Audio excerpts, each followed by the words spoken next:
Toumba Diakité, de son nom de naissance, Aboubacar Sidiki Diakité, né le 30 avril 1968 à Conakry, est un médecin militaire guinéen.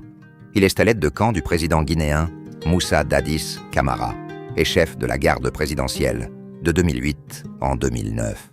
Il est le fils de Diarra Ibari et du colonel à la retraite Mamadi Diakité I, élément du bataillon char en Guinée et détachement à la présidence de la République pendant 14 ans sous la première République 1.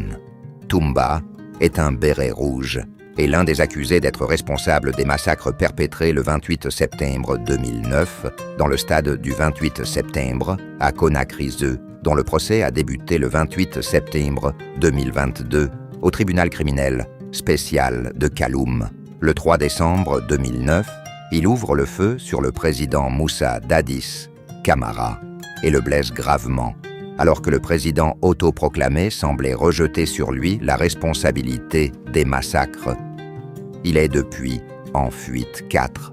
Le 16 décembre, il s'exprime sur Radio France Internationale pour accuser Dadis Camara d'avoir commandité les massacres et d'avoir voulu en rejeter la responsabilité sur lui 5, et affirme avoir aidé des opposants à échapper aux violences, version confirmée 6 par François Fall, ancien Premier ministre. Le rapport de l'ONG Human Rights Watch SEN, rendu public le 17, est beaucoup plus sévère pour Toumba, l'estimant responsable de crimes contre l'humanité.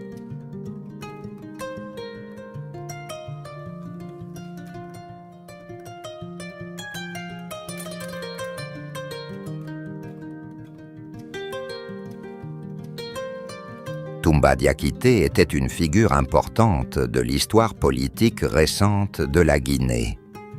Voici un aperçu de son histoire. Toumba Diakité était un officier militaire guinéen qui s'est fait connaître lors des troubles politiques qui ont suivi la mort du président Lansana Conté en décembre 2008.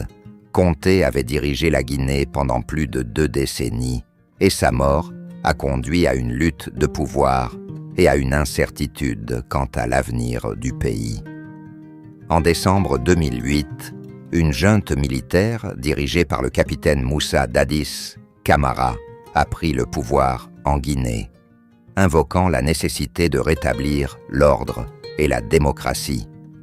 Toumba Diakité, en tant que proche collaborateur de Camara, a joué un rôle clé au sein de la junte et est devenue l'une de ses personnalités influentes.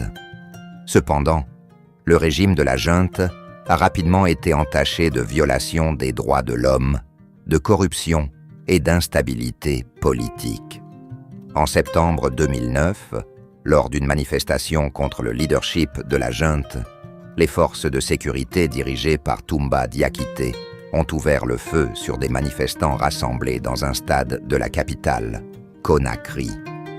Le massacre, connu sous le nom de « massacre du 28 septembre », a entraîné la mort de plus de 100 personnes et de nombreux blessés. Des rapports ont également fait état de violences sexuelles généralisées et d'autres atrocités commises contre les manifestants. Suite au massacre, Toumba Diakité s'est caché et est devenu un fugitif de la justice. Il a été accusé d'avoir orchestré les violences et les violations des droits humains lors de la manifestation. En janvier 2010, il a été inculpé par contumace pour son rôle présumé dans le massacre. En décembre 2010, des élections présidentielles ont eu lieu en Guinée, conduisant au rétablissement d'un régime civil. Alpha Condé, un leader de l'opposition, a remporté les élections et est devenu le premier président démocratiquement élu du pays. Le nouveau gouvernement s'est engagé à demander des comptes aux responsables du massacre de septembre 2009.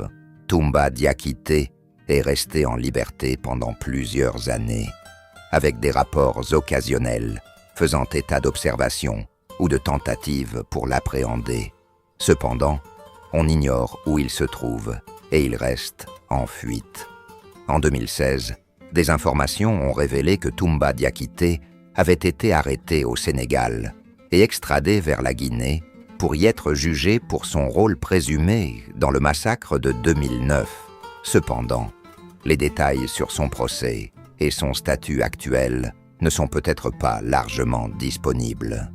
L'histoire de Toumba Diakité représente un chapitre sombre de l'histoire récente de la Guinée, marquée par la violence politique, les violations des droits humains et l'impunité.